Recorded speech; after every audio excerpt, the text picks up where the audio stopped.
Hercules constantly indicating that it's been places where the government would like the people that are being helped to know that the help is coming from.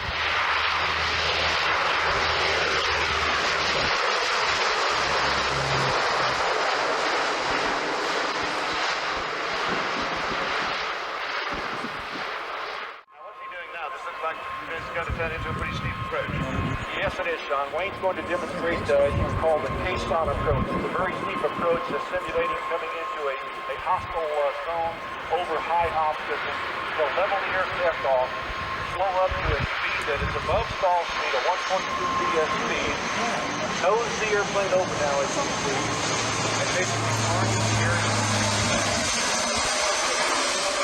Exactly where he wants with the wet. Sure does. We got a beautiful way yesterday. We've had lots of requests to go over the crowd, but I don't think they'll let us. Okay, there are those big tubes sticking out of the back of the Hercules. It's going to rain over there, folks. Uh-oh. There it goes. Oh, they've got the next lot. Hey, they missed all those follow me trucks. They got all those wet yesterday. How much water is that? That's 3,000 gallons. All in one go, and it takes what, sort of 8 seconds or something? That's right. It depends, 6 to 8 seconds, depending on the amount of air pressure.